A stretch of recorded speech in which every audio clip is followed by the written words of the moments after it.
In this video, we'll take a look at how you can use Inkscape to convert a screenshot of your app into an SVG file to incorporate into the KeyGuard Designer and test your KeyGuard layout.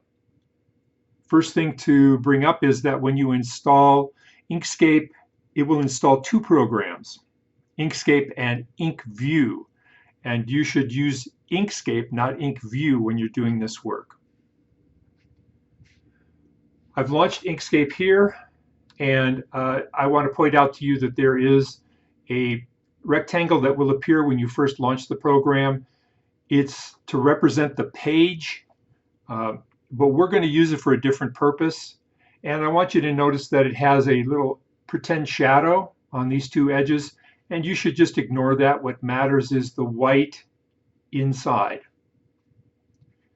So the first step in doing the conversion is you take your PNG or JPEG file, drag it and drop it onto Inkscape, and that will cause this dialog to appear. Just accept the values that it provides to you. That will bring up your screenshot now, and we can use the two keys on the keyboard next to the left of the backspace key, the underscore minus key and the plus equals key, to zoom in and zoom out on this image. So the first thing I'm going to do is I'm going to zoom out a bit by pressing the underscore minus key, just so you can see the whole picture. Our first step is to take that page rectangle and size it to this image so that we always have the original image size that we can refer to.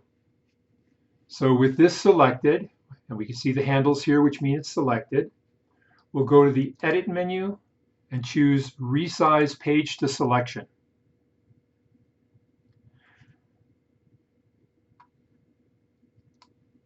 We'll see now that it has changed this box to be the size of this image, and I'm going to repeat it again just so I'm sure that that box is properly aligned.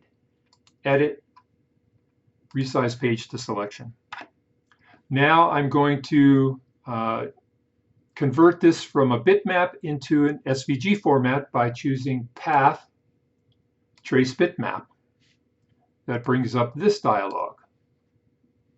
First thing you do is press on the Update button, and you'll see a representation of the app, but where there's some things we can't see, and mostly it's because this brightness threshold is a little too low. We need to bring it up a little bit so that it will see some of the lighter elements.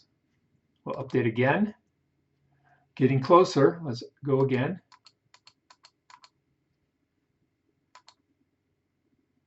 Very close now. We'll take it up again.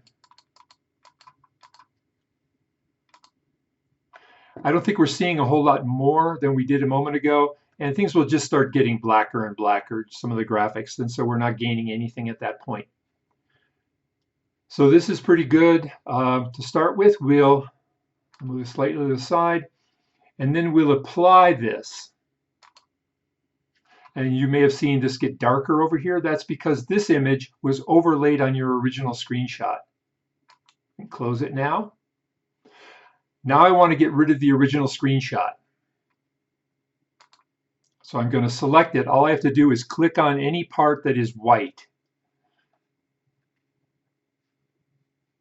And press the delete key. So that is the converted version of your screenshot. And I can tell you where some of the problems will come from if we just save this right now as an SVG file. If I click on one of the dark spots, you'll see that this actual image is somewhat smaller than the original one, both at the top and at the bottom. And that's because during the process of conversion, it ignored all white space until it hit some sort of darker element. So we're going to make sure that when it saves this, it captures the entire space, not just that part of the image that's bounded by something that's dark. So what we're going to do is we're going to, first of all, come over here and we're going to turn off snapping, because that'll just make the next step a little bit harder to do. And then we're going to choose this rectangle tool. We're going to draw a couple of rectangles. I'm also going to make this picture larger by using the += key. And I'll scroll to the side here and scroll up. I'm going to start in the upper left corner. Here is some white space up here, and I'm going to just put an arbitrary rectangle here, just to ensure this corner is kind of kept in mind when the image is being used and being saved. Okay.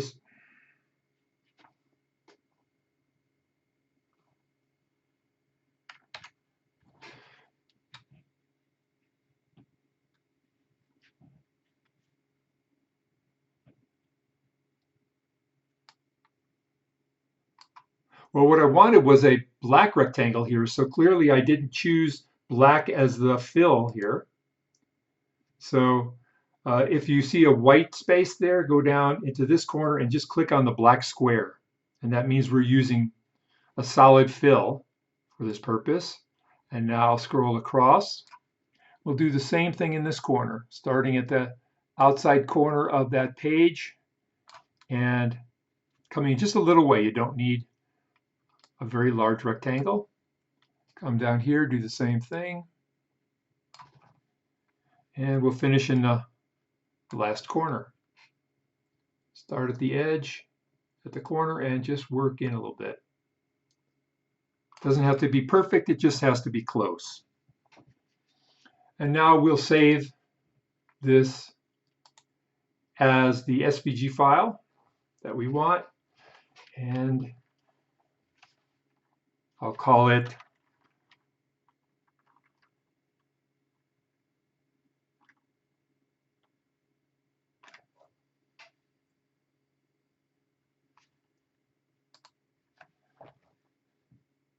So now we'll save it as an SVG file, and I'll just save it someplace where I can easily find it, right on my desktop.